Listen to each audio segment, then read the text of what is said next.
Om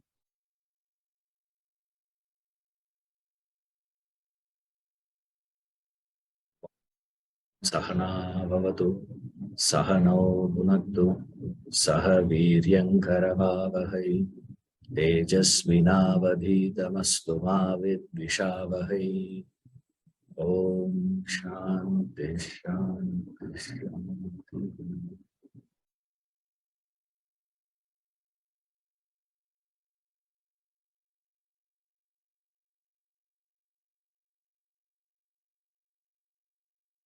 Chapter 11, Vishwarupa Darshana Yoga.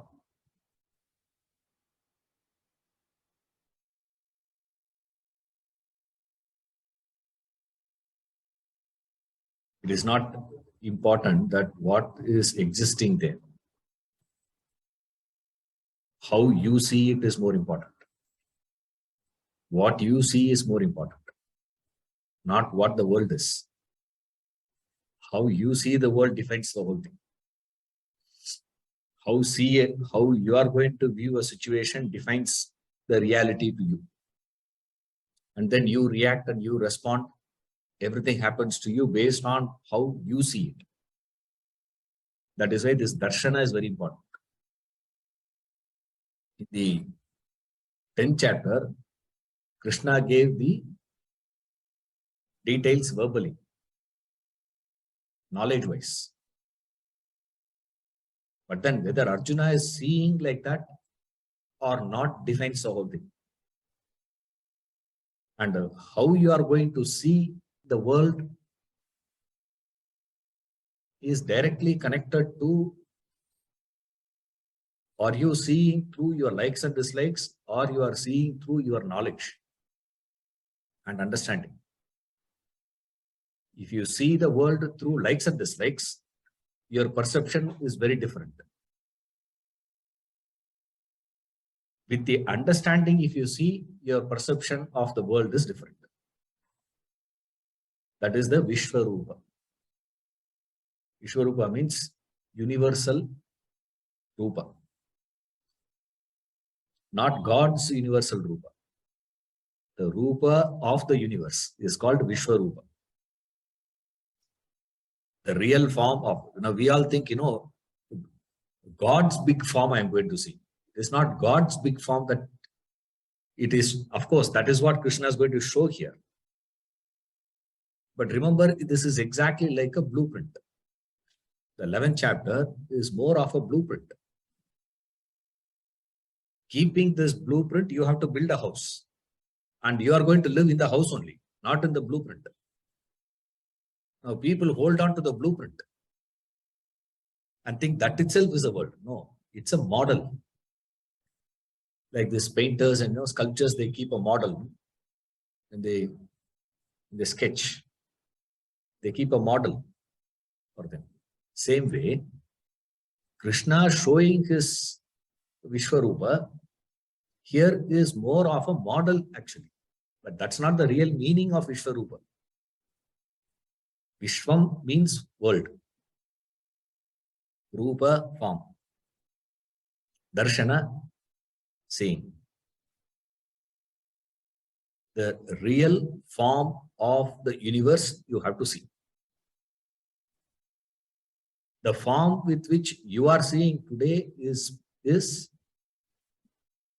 not clear. It is prejudiced. It is covered. There's a veil. What is a veil? There's your likes and dislikes. When you take that likes and dislikes out and see the world, then you get this Vishwarupa Darshana. This Vishwarupa Darshana Yoga. See, beautiful title. The title, every chapter's title itself is a fascinating one. How they have titled it. Here he says Vishwarupa Darshana. Vishwam means universe, not universal form of God. It is God in the universe. In fact, the universe is nothing but God. We all see the universe. There is no problem in seeing the universe. You are interacting with the world. The fact that you are interacting, you are registering things happening around you is a proof. But then the actual reality here is not that. The strict one is you should be able to see in reality what the world is, for which you need a reference point. You need a example, sample is needed. A small sample is what Krishna is going to show here. It has about 55 verses, the chapter. Slightly lengthy chapter, this is. But not much of a philosophy here. There's not much of philosophical implications and all that here. But then there are very many suggestive things we see here. Here and there, just sprinkled here and there. You get some material here. So what you have to recognize here is Krishna showing that universal form is not an objective reality. See, it is a subjective perception. So don't think actually Krishna is standing there and showing form and all that. That's how pictures will be painted. You have drawings, all this. Many heads, many eyes, many stomachs, many hands, many legs. It'll go. It's a subjective projection of Arjuna. Intellectually, you understand it like that. Devotionally, how you see the whole thing is we see it as Krishna actually showing this form to Arjuna. So either way it is good. If you take it as actually Krishna showing that form, then how you understand that?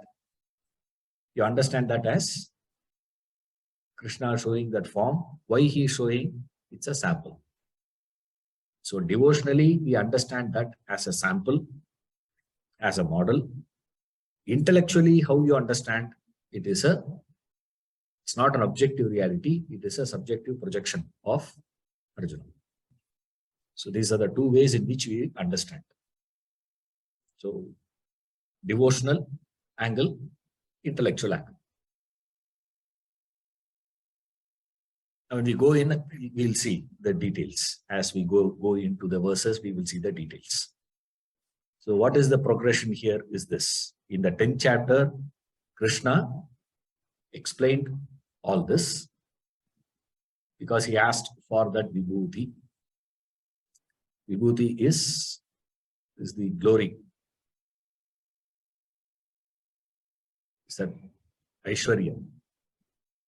That is why we don't allow, spilling of, vibhuti, ashes.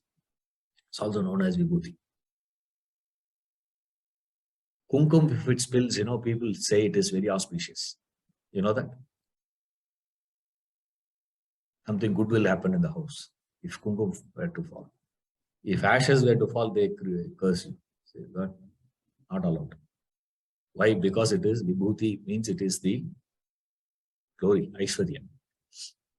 You can't afford to spill those things. So that vibhuti yoga, he explained in the 10th chapter. What is his glory? Of course, he gave samples only there. He also did not give in detail. He gave a sample there. The most important one, most prominent ones he gave. And then finally he concluded saying that I stunned this whole world with the fraction of my existence here. Don't think the entire glory of God is there in the world. If you think whole glory of God is there in the world, you are totally mistaken. Only a fraction of my glory is here. Where is the rest? That is in my world. You have to come there to see. Rest of it is not available for the world. Rest of it is available for others to see. So he says, just the fraction exists in the fraction in this world. I enliven this world. I enlighten this world. I make this world lively. The life is given by me to the things in the world, which is just a fraction of my glory. That's about it. Nothing big. Just a, 1/4. They say 1 pada. The 3/4 is not available here. 3/4 is in the heavens.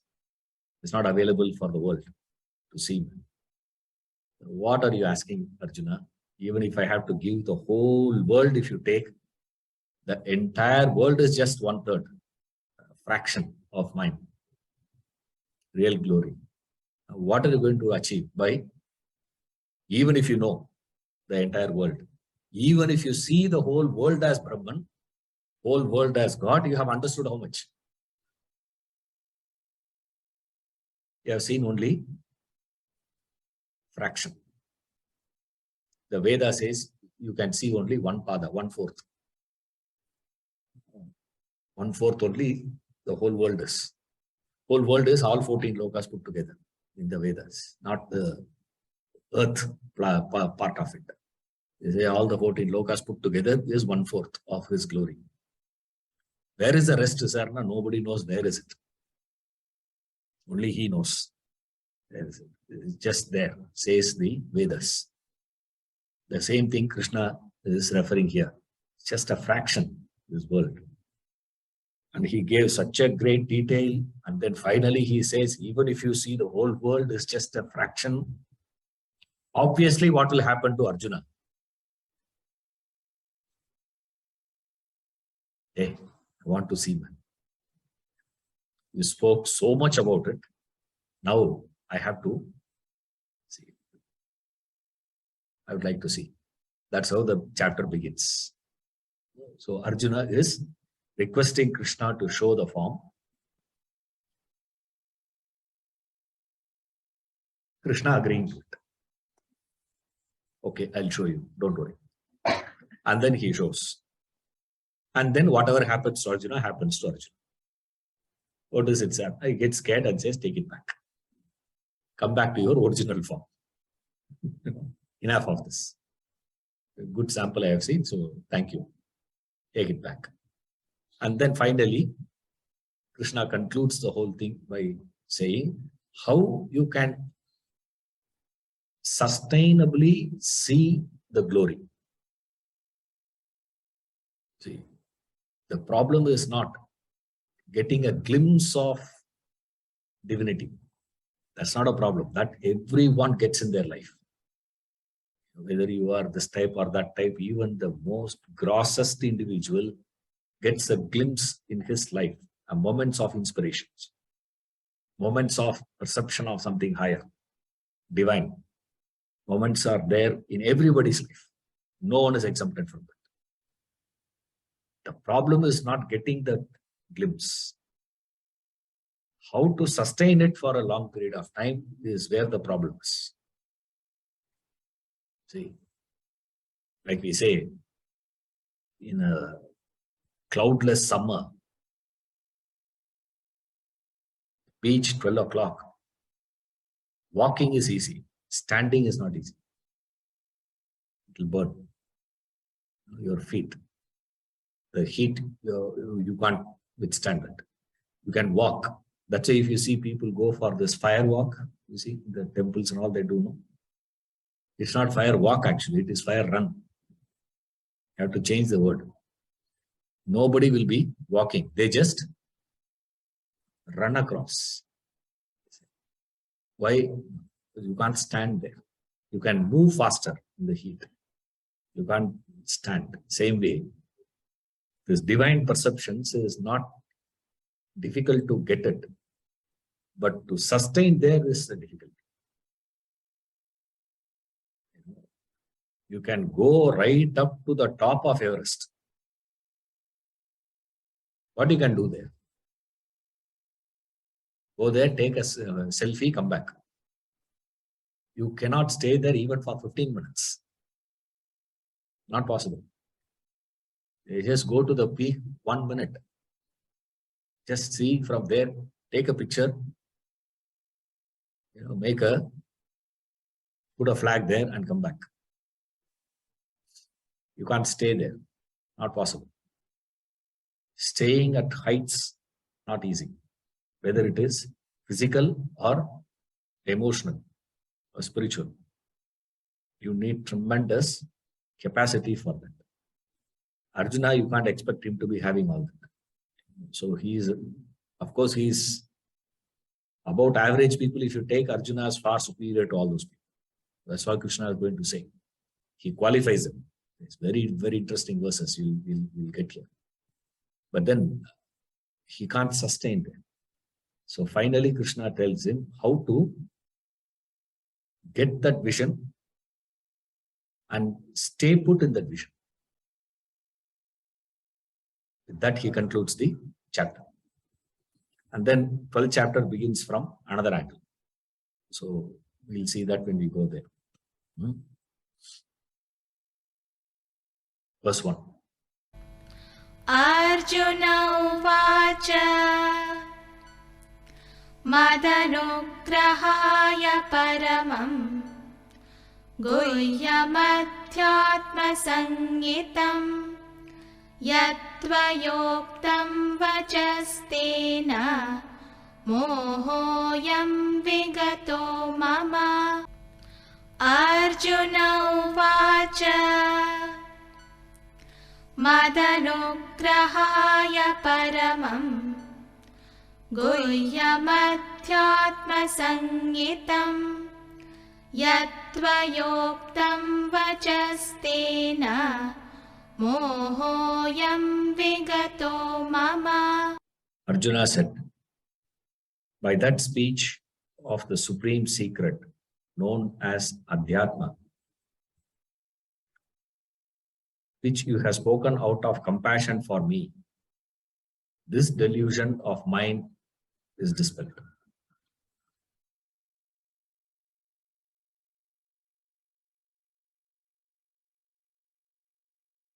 By your speech, which you have rendered because of your compassion towards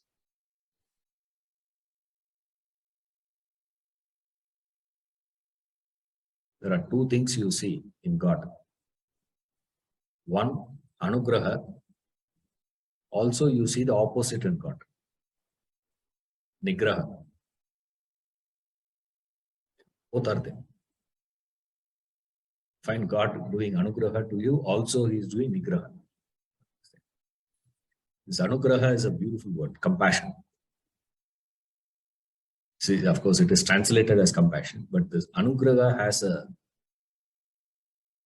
angle to it, very interesting one. It says.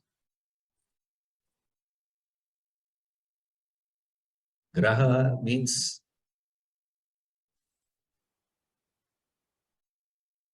holding on, caught, holding on to. And typical example they give is how this crocodile catches them. That crocodile which caught the legs of Gajendra.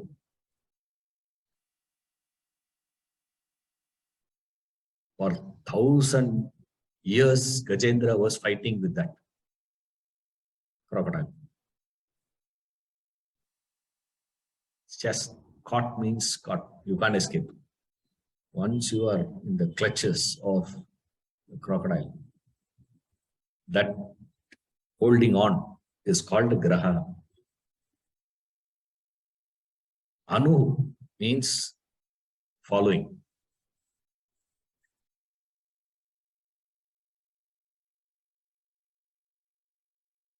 One who follows. Anything that follows. Next, second, following the things. That's called Anu. So Anugraha means God is following someone who has caught hold of God. That's called compassion. Now, compassion doesn't give this angle. See, that's why this anugraha. Since I have surrendered to you, now that's what the catch is. In anugraha, people keep on asking about grace. Grace is God's grace is there for me. Grace is there. The anugraha will come only after you catch hold of. Have you caught hold of him is the point. When you have not caught hold of him, how do you expect him to follow you? So that's why anugraha you will not get. Now we keep asking for his grace. Oh, please show your grace on me, shower your grace on me, grace on me. No, it will not happen. Why it's not happening? It's because you are not following what you are supposed to be. His job is 50%, your job is 50%. Even though Anu comes in the first, Graha comes next in the word, but the way it happens is the other way around. The way it happens is first you have to catch hold. When you get hold of him, he'll follow you. In fact, that is a law of nature. Anything you get hold of follows you. So that's a law. If something follows you, wherever I go, this is happening. Huh? You got hold of that. Therefore, it is following you. Remember. Every time this happens to me, sir, I go to that particular bus stand and stop and wait for that bus. Only that bus comes late. Always. Why? BMTC has registered, CCTV camera they have. They're fixed. Yeah, this guy has come out of his house. He is coming to this bus stand and he is going to go to this place. Therefore, that bus should not enter that. Only when I want to do something, it happens like that. I don't know why. Say what? Follows. Whatever you get hold of. If you get hold of his feet, he follows. That is what he says. Like that speech, supreme secret known to you, which you have spoken out of compassion to. Out of, compassion. Why that compassion? You mean to say Krishna is not having his compassion towards Duryodhana? Also have the compassion towards Duryodhana. Compassion from Krishna's side is no difference. But then can you access it? That can you get that advice? Can you get that knowledge from him? That can come only when you go and surrender to him, saying, Shishyasteham shatimam tvam prapannam. He says. Since he said that in the second chapter, Krishna advice started. Asocha ananda sochastvam. This is how it starts. The advice. See. So he says, we are teaching this out of compassion too. What is this compassion? This is the compassion. Only thing that inspires a teacher to reveal this knowledge to the student. That's why this teaching cannot be done. That's why I keep telling people, you got to keep the video on when you do that. The classes. School teacher doesn't care. In fact, school teachers, I have seen many schools. They say the teachers may also off. Students are also off. Better for them. And then in the screen, something else will be going on. Whether it is PowerPoint presentation or this one or that one, all that. Why? It is mechanical. See, but this knowledge cannot be taught like that. This knowledge you can get from the teacher only when he gets inspired looking at you. If he is not inspired looking at you, you will not get it. Now, how do you inspire him? That's where he says, I am your Sishya. Sishyasteham tvam prapannam. I have surrendered to you, Krishna, please teach me. Since he said that, Krishna was inspired. So because of that, this anugraha has come to me. Because I have surrendered to you, because I caught hold of you as my only refuge, this showering of knowledge has happened on me. See, so that has helped me, he says. That speech, that teaching, the speech in the sense teaching, the entire teaching of his, which is guhyam, which is a secret. Secret in the sense something that I don't know. That's called a secret. Whatever I don't know, what is unknown to me is a secret. So he says, which I didn't know. What about what I had no knowledge? Adhyatma, the self-knowledge. What is this? This being. What is the nature of this jiva? What is the world? What is the real nature of the world? What is the relationship between me and the world? Etc. All this knowledge put together is what is referred here as Adhyatma, knowledge of the self. Along with that knowledge of the self, that secret, which is referred as Adhyatma. This delusion of mine is gone. What delusion has gone?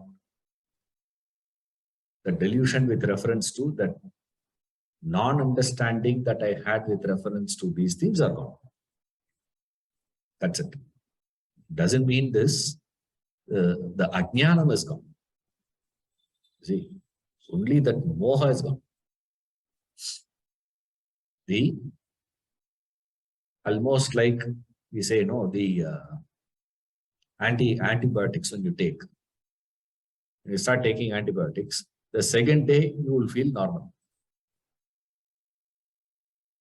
No more, the sore throat and this one, that one, and all that will not be there. Everything disappeared. But they say you have to continue taking it for 5 days. Don't stop.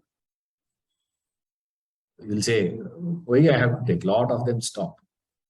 Many people, they stop, taking antibiotics after they get all right. You have to complete the course. Now, completion of the course is not happening. Right now, it is halfway through. Now, he has taken that antibiotic. All the symptoms are gone. What are the symptoms? My head is spinning. My mouth is parched. My hands are shivering. I can't even stand. I'm crying. All that is gone. All the symptoms of samsara gone. Samsara is not gone. All that exaggerated manifestations of that has disappeared. That's what he's referring here. So with reference to this, with the knowledge that you have given me, this Adhyatma knowledge, what this knowledge has done, this antibiotic, it has destroyed the exaggerated expression. Totally it is not gone. It is halfway through. So now I am back to my normal senses. I am almost more or less normal now I am. This state I have reached because of the teaching of yours. Thanks.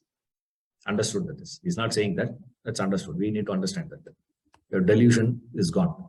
So what he has learned, what all the things Arjuna is explaining here is, what is that he has gained, what this knowledge has done to him, also why he thinks Krishna taught this knowledge to him. I don't think that you taught these things to me so that I will fight the battle, win the battle, and you will get a portion of Hastinapur to you.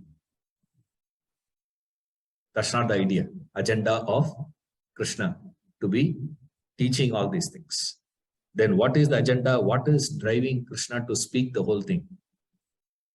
It's just your compassion, that's all. Your compassion, nothing else. So this is not only with reference to Krishna. We understand this is the rule for all the gurus. Every guru in the world had spoken only for two things: to remove the sorrow and to remove the delusion. So he proves to Krishna that my delusion is gone. Sorrow is the outcome of delusion. So the cause is delusion. The effect is sorrow, stress. So by saying that my delusion is gone, he is showing to Krishna that my sorrow also gone along with it. See, it's not only this one. The stress that he was experiencing is also gone. But he's not saying that. Why? There's no need to say that. Because once the cause is removed, effect also goes away. There's no need to repeat it. Repetition is not allowed in the Shastras. It's not so he is proving that he is back to his normal senses. If you would have said, my shoka also gone. When he approached Krishna to give a solution for his shoka. Right? I don't see anything that can relieve me of my sorrow, is what his statement was. Nothing seems to be. I can't see anything which can remove my sorrow, remove my stress, remove my problem. Is how he started. Right? Which is the effect. Now by saying, by moha gone, he is indicating to Krishna what? Your treatment is working. I have understood what? My shoka is not the real problem. The real problem is moha. Right. So that takes us to understand what is the intelligence level of Arjuna. How sharp and how alert and how smart that fellow is. Of course, we say he is far inferior compared to an Upanishadic student. That is correct. Right. Nachiketas and Satyagama, Shaunaka, Maitreyi and all will be of a different caliber. Arjuna doesn't belong to that caliber of people. But definitely he is the best that you can have in this. Like there are extraordinary Ranji Trophy players. But at the international level, they are not. You see, they don't belong to the category. Like we have in boxing. Featherweight is there, no? Lightweight. And heavyweight. Now you can't say heavyweight champion should fight with the lightweight champion. No. This is different category, that's a different category. Same way, Arjuna belongs to a different category of students. In this category of students, he is the best. He is one of the best. And he is proving that by saying, my moha gone. So when he says, my moha gone, we understand what? Shoka also gone. But he is not saying that. But he requested Krishna only to remove shoka out. He didn't ask Krishna to remove his moha. Why? The fellow who is in moha will not know that he is in moha. The fellow who is suffering from shoka will not understand that it is moha that is causing his shoka. See, so for him, that's the issue. And now he has proved it. Now that he has explained to Krishna, this is gone. So these are the points we see in verse 1. Right. Go to verse 2. Bhavapyayau hi bhutanam Shrutau vistarasho maya Tvattah kamalapatraksha Mahatmyamapi chavyayam Bhavapyayau hi bhutanam Shrutau vistarasho maya Tvattah kamalapatraksha Mahatmyamapi chavyayam. Verily, the origin and dissolution of beings really has been heard by me in detail from you. O lotus eyes, and also your inexhaustible greatness. He is qualifying. What is that he has has heard from Krishna. Is the origin and dissolution of beings. It's been heard by me, Vistara. Krishna said what? Just a fraction. But Arjuna says what? I got great detail. Full detail I have heard. What we need to understand is Arjuna is speaking from his angle. From his angle, it is a great detail. Exhaustive details is what he has given. Big details you have given. So thanks to that. There is Kamalabhatraksha. Kamalabhatraksha is referring to Krishna, another name, lotus eye. Means broad eyes is what is referred as lotus eyes. Mundagandala. That I don't know how you translate. Some of them will have eyes just popping out. Like as though you have kept one eggshell. Not that. It's so beautiful it is. It's like a lotus eye.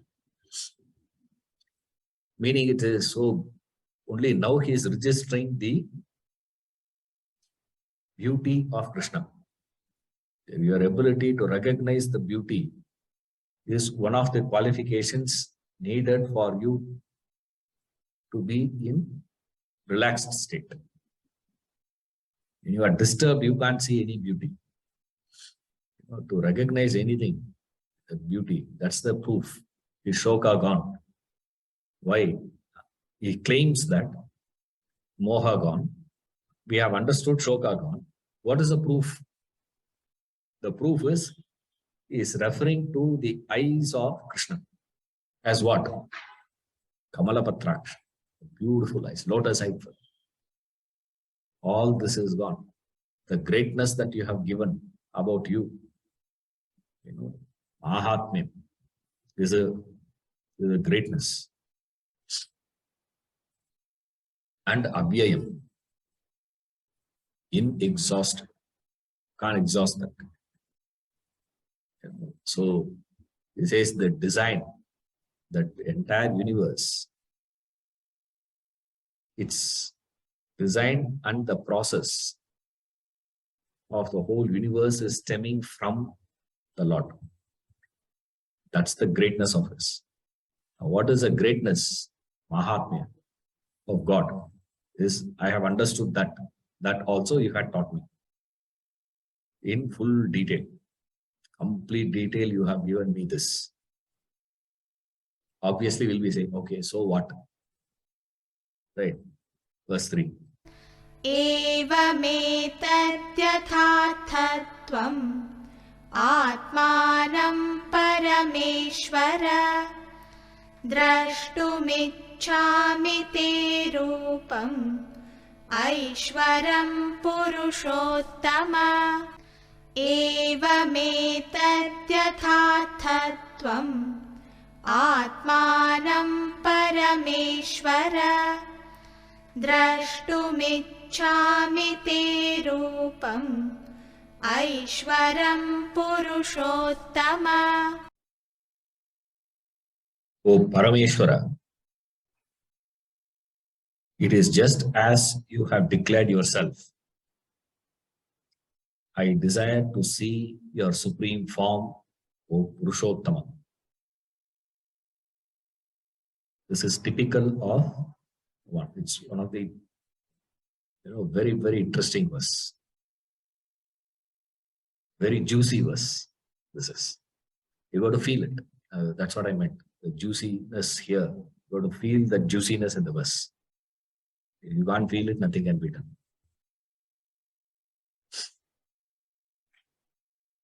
It is so interesting here that he is calling Krishna as Parameshwara. This Parameshwara Shabda is used only for Shiva. We don't use that word for Vishnu. You see, Rama, Krishna, and all these people, No one will go to, Perumal Koil, and there, they'll be standing there and say, Ishvara. Nobody will say that. Why? Because that Shabda is used only for referring to Shiva. Right? But here he uses that same word, referring to Krishna. Very interesting one. And Purushottama. He is the supreme of all beings, all Purushas. Purusha means all living beings. It's called Purusha. You see, not all men. It's not all man. Remember, it is not even all men. Man means only masculine. Men means masculine, feminine put together, all human. Here, it is all beings. Purusha means all beings. It is. You are the supreme, Uttama Purusha. You are the supreme, the best of all beings' possibility.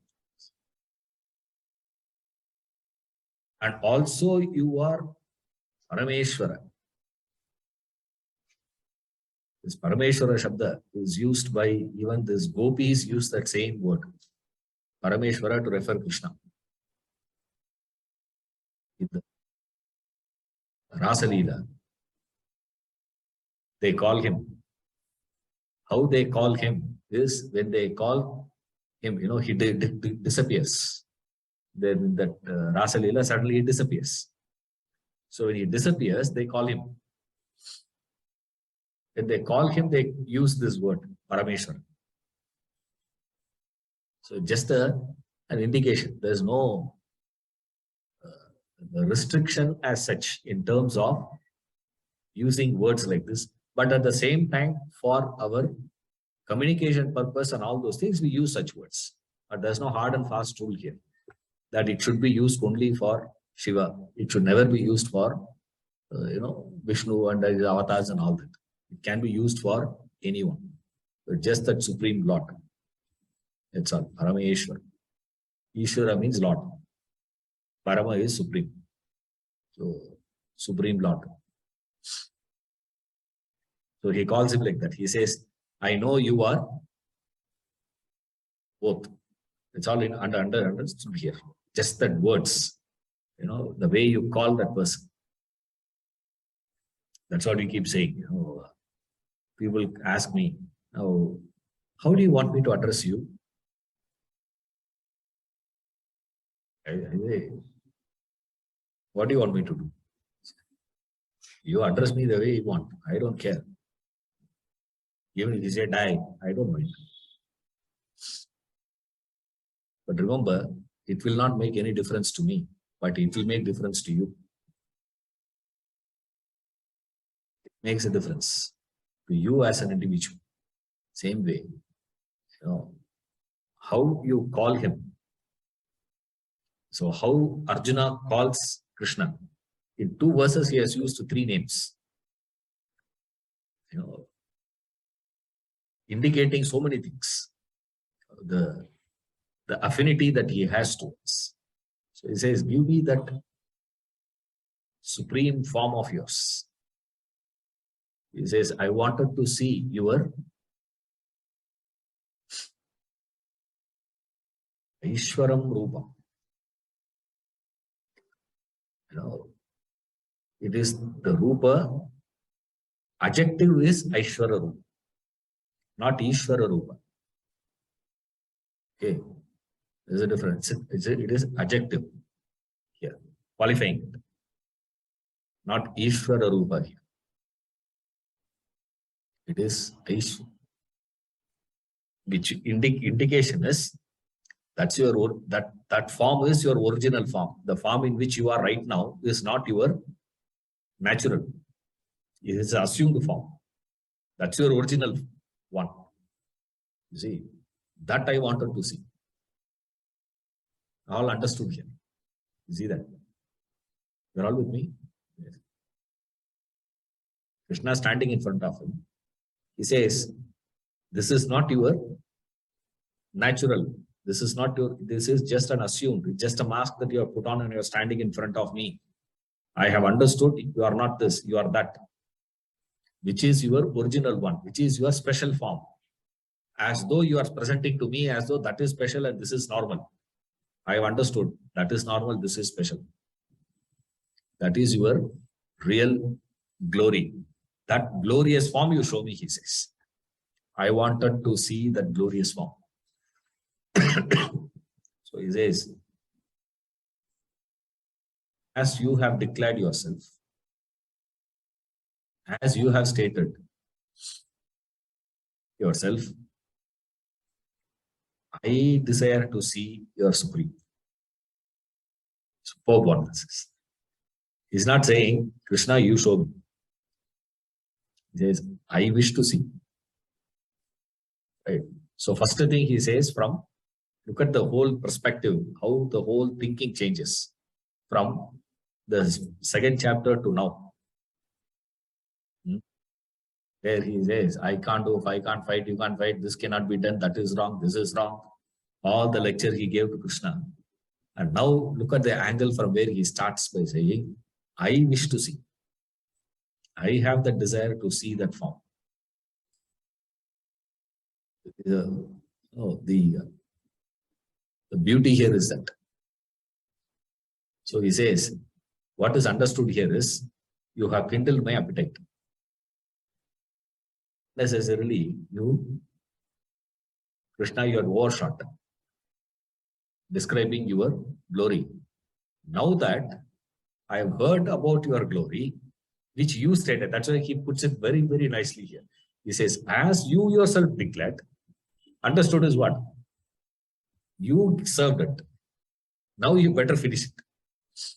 You started it. You started the gossip, complete it and go. A lot of them say, I wanted to say something very important, but it will be very disturbing to you. So why? It's okay, leave it. They what? Gossip. He says, you are a gossip monger, idiot. I simply asked casually, can you tell me something? You should have told me one or two things. Hey, what are you, man? I am this, I am that. Such a big detail you gave. And that has kindled my desire. Right. Now you are the one who kindled my desire. He says, I desire it, but who kindled that desire? Why suddenly I get that desire to see your original form, your supreme form? Because you, as you declared. Because you declared. But he says, as you declared, understood is what? Because you declared it. Now you better tell me, he says. You better show me. See, very interesting verse this is. 3. See, 3, 4, 5. There's a classic, ideas development. So first, he has said what he has got, why he has given, and all those things. Second one, he established what he claimed in the first verse. Now in the third verse, he says, what is the after effects of 10th chapter? What has happened to him after the 10th chapter? After the 10th chapter, he says, now I want to see it. It's your mistake, Krishna. So you show me. But also you will find Arjuna is little hesitant. You see that? That's why I said this verse is very interesting. The way he puts him across is, he says, Purushottama, Parameshwara. Obviously, he starts seeing Krishna in that great magnitude. The personality of Krishna was, the real greatness of Krishna was recognized by Arjuna, if not in fullness. Now the stature of Krishna has grown leaps and bounds in his eyes. So there is a little hesitation you can feel in this verse. You declared, I like to see. He says, why he can't say, show me? He's a friend, no? When this fellow could go and tell, can you arrange something to elope with your sister? Huh? Subhadra. How Arjuna married Subhadra? Who organized? Huh? This fellow only organized. Meeting, fixing, and spending time together. All that arrangement was done by Krishna only. Finally, Krishna only told him, simply take her and go. I'll handle. Oh, Balrama, don't worry, man. That much closeness he has with Krishna. It goes even further, actually. After this, Vidura, this Virata state, right? After this, they got revealed and, their Ajnadavasa over and all those things. From Hastinapur, Dhritarashtra sends Sanjaya, not Vidura, I'm sorry. Sanjaya comes as a messenger from Dhritarashtra. And in the assembly, he comes and says, Dhritarashtra wishes you to go back to forest. Here's the message. Don't claim. Don't start a war. Don't come and wage a war with these people. Go back. This is the message. He brings a message. And in that assembly, Krishna also was there in the court. Meeting is over. Then Krishna tells Sanjaya, meet me personally. Come to my courtyard, personal meet. Come to my room. And Sanjaya is so uncomfortable because, you see, whenever you deal with this sort of people, very high positioned people, 1 second they will change their stand, just like that. So you will never know in which mood that fellow will be. That heads. He goes. In the bed, he describes what is there. Krishna is sitting. Rukmini is sitting the other side. Arjuna is sleeping. His legs were massaged by Krishna. Krishna is pressing the legs of Arjuna and they are sitting. And you will find, this royal beds and all, will be, tall. So you have to jump and go in. So always they'll have one, footrest. When Sanjay enters the room, Krishna pushes the footrest and asks Sanjay to sit on that. And then he is having a conversation with him. As Krishna was pressing the legs of Arjuna. And head massage, who is giving? Rukmini is giving head massage to that fellow. Mapla, no? You have to do all that. And this is how Sanjaya comes and reports to Dhritarashtra. He says, if Arjuna, these Pandavas were to be so close with Krishna, Dhritarashtra, forget it. There is no chance of gaining anything. That message, that scene disturbed Dhritarashtra so much so, he couldn't sleep that night. That is a time he calls for Vidura to give him some knowledge, to speak to him. That night, the conversation between Dhritarashtra and Vidura is what we know, very popular text as Viduranidhi, text in Mahabharata. Why he got so disturbed, Dhritarashtra, was because of this description of Sanjaya. This close, can you believe? Krishna is sitting and massaging the feet of this fellow. Yes. To him, you should see here. With hesitantly he says, there's a lot of hesitation in that words of Arjuna, that I desire to see your supreme form. Little hesitation is there. Why that hesitation?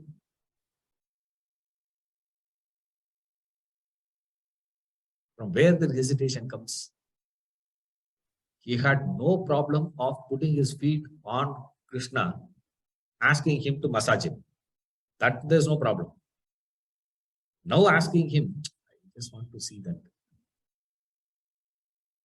If you are not having hesitation for that, how can you have a hesitation in this request? Straight away you can know. That's why this verse is very interesting.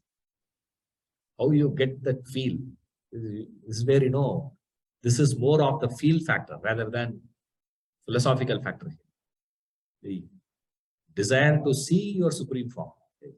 Desire. Why that desire?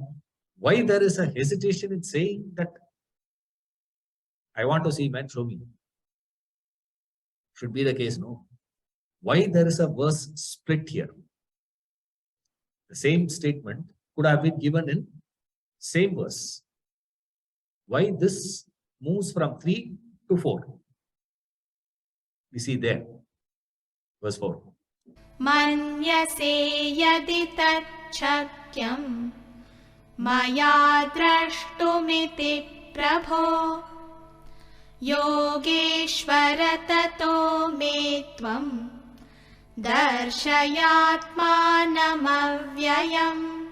Manyase yadi tacchakyam maya drashtumiti prabho yogeshvara tato me tvam darshayatmanamavyayam.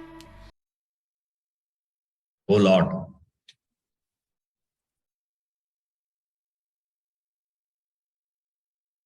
if you think it is possible for me to see your imperishable self, then show me thus. O Yogeshwara.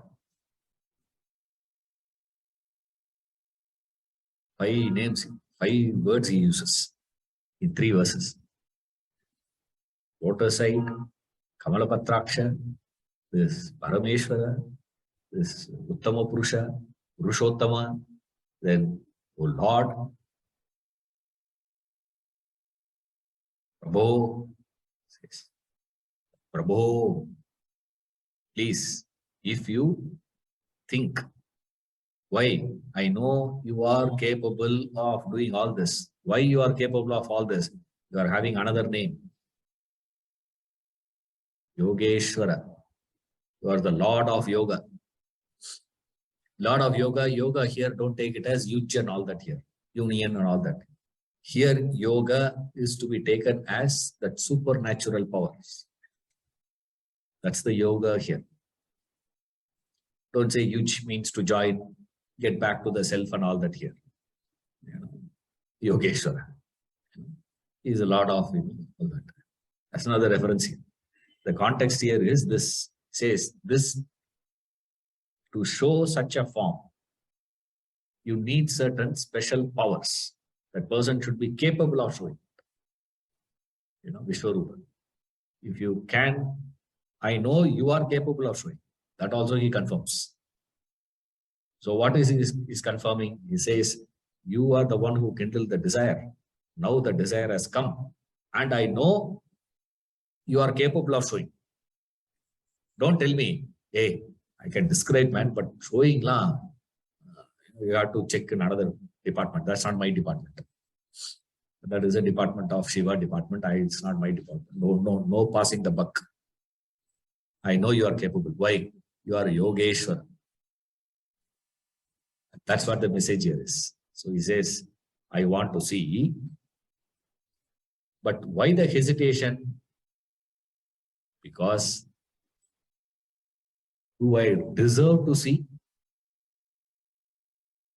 Am I qualified to see? Do I have the qualification? So since he is having the doubt about his qualification to see, he says all this. If you think it is possible for me to see,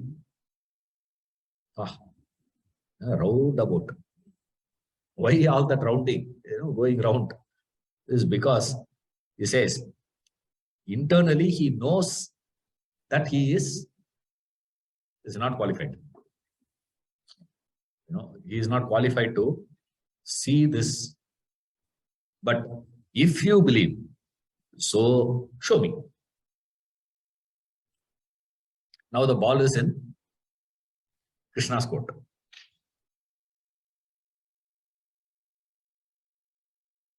This is where Arjuna proves he is not to the level of Upanishadic student. Even though we say he is superb student, they're not proof. Upanishad student says what? Remove the golden disc.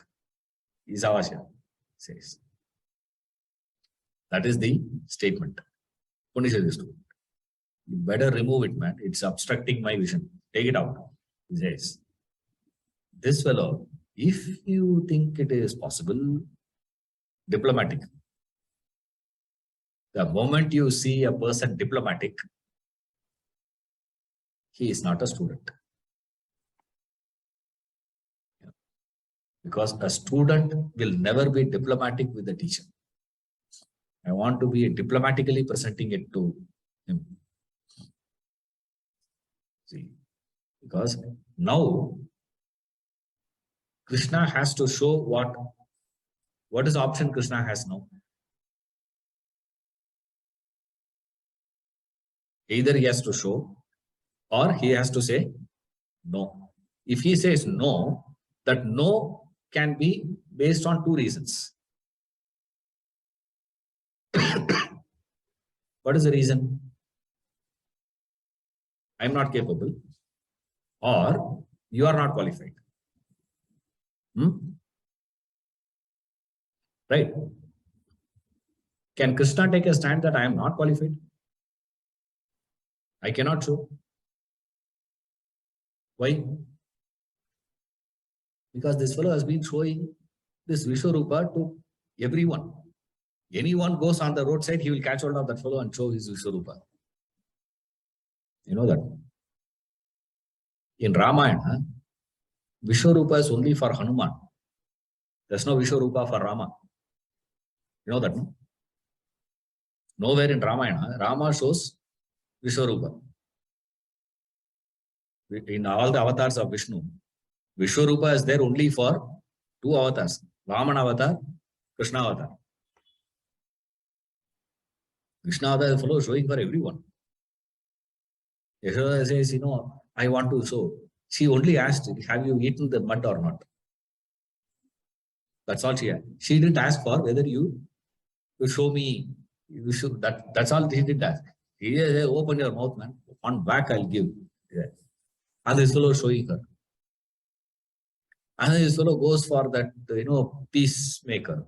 He goes to Duryodhana's court. There, this Duryodhana and others, this Kauravas had a stupid plan of arresting him and putting him in jail. You arrest Krishna and put him in jail. Pandavas cannot do anything. They will sign the agreement. We will release Krishna only if you sign the agreement. Otherwise, I will not release Krishna. So they thought, it's easy to arrest this fellow. And he showed that is the time he shows his Vishwarupa there. All that story, Arjuna knows. Okay. What is the qualification Duryodhana had?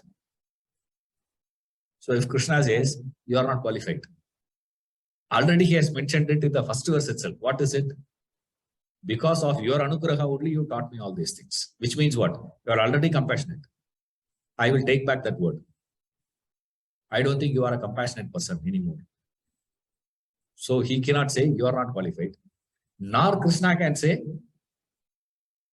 I am not capable of showing Vishwarupa. Hey, in this avatar I cannot show. Like he says, no, Rama says, no, In this avatar, very, very beautifully, he gives promise to his wife Sita. In this avatar, I will not think of anyone else other than you. That's all. Statement is very clear. Now, in this avatar, don't expect me that I will do the same in the next avatar. Next avatar is going to be different. Okay. 16,008 is the next avatar. So there, don't come and fight with me. You only said no, then that's applicable only for this. Like that. He cannot say, I am not qualified. Nor Krishna can take a stand saying, Arjuna, you are not qualified. Nor this is the context. See, this is not the time for all that, man. Let's finish this. Afterwards, I'll show you. Sometimes we should give ice cream. I wanted to have ice cream. Not now. Already you are having throat pain. Okay? No ice cream for you. Okay. Only hot water for you. Yeah. I'll have ice cream and then I have hot water also. No, not allowed. Later. Like that also he can't say. Because when you can give lecture for 10 chapters, just showing for 2 seconds what's going to happen. Show me. He is putting Krishna in a position where Krishna has no other option but to say yes. Right. But at the same time, he is putting a fantastic fence around himself. That since you asked, I'm going to show. Not that. No, no, no. If you think I am capable, then all this indication is what? Don't think Arjuna is, cunning. All this shows only what? The deep desire in him to see the form. It is that the desire is so strong in him. He wants to see. For that, he is willing to put even Krishna in an uncomfortable position. There you go. And remember, anytime you go to God, God always, he knows only one language. One word only he knows. That word is yes. Whatever you ask, God's answer will be what? Yes. That's what traditionally also people say. Always, devas are there around you. They're all there all the time. And they always keep saying what? Tatastu. Tatastu. Let it be. Let it be. Let it be. You better know what you are desiring. And the Veda comes and says, you idiot, I know you don't know what to desire. Dumb fellow, I will help you. What to ask God? Just read that. It's an amazing portion in the Veda. What to ask God. What you should desire. Weird things we ask. Veda says, strike out all those things, I will teach you. That's the Rudra portion. You see, the central, most powerful chanting of the Veda is this Rudram, Sri Rudram, the center of the Veda. The Rudram always comes with Chamakam. They call it as Namaka and Chamaka. The early portion and the later portion. There are two parts. First section, second section. The early portion is Namaka, where you go on saying Namaskara you do to God. It is almost like inviting God. By doing Namaskara to God, you invite Him. After you have invited God, after you have invoked God, you do Namaskara to Him. And then He will say, okay, what do you want now? What to ask? That's the Chamaka portion. On and on and on. Fascinating portion. What to ask God? That's why people say, even if you have not learned the entire Veda, at least learn Rudram. You know, Kaivalya Upanishad says, Shatarudriya chanting. You do all that you have to do is just that Shatarudriya. You get realization. You chant that. So he says, I just wanted to see that desire is there in him. The deep desire in Arjuna is forcing Arjuna to present it like this. So it's a fascinating presentation by Arjuna. It says, you are that Yogeshwara. That yoga is that superhuman capacity, power. It's called yoga. When you practice this, yogic things, you do get certain siddhi powers. And that's what Patanjali gives. One full section he explains what all the siddhi powers you get. And the end portion of that portion is the best part of it. The end portion of it is, he says, all the siddhi power is an obstruction. It is a problem. So dismiss it. When you practice the spiritual practices of anyone, any form of spiritual practices you do, you will get certain powers. That superhuman powers you will get. The moment you use that superhuman powers, of course, you will achieve a lot of things in the world. A lot of things will come to you. What are the things you will get in the world? Whatever world can offer. What the world can offer you? Name, fame, power, position, wealth, status, etc. All this will come. But it will take away something in you. If this comes to you, you need to understand something is taken out of you. That spiritual growth is gone in you. That is gone. So you are not that sort of, you are a person who has lot of it, which means so much he has. Even if he uses that siddhi powers of his, no loss will happen to him. You have abundant power in you. So much of siddhi powers that you have, Krishna, even if you use those powers to show that form, nothing will happen to you. You can't say, hey, if I show all those things, I will not have energy in me to drive the chariot. Who will drive the chariot if I do all this? So therefore, I have to conserve my energy to drive the chariot, man. I can show you, but another 10 days I will be in bed. I know you are not of that type. Why? You are Yogeshwara. So Arjuna has requested. Now, Krishna has to decide. We'll see next class. What's the decision by Krishna?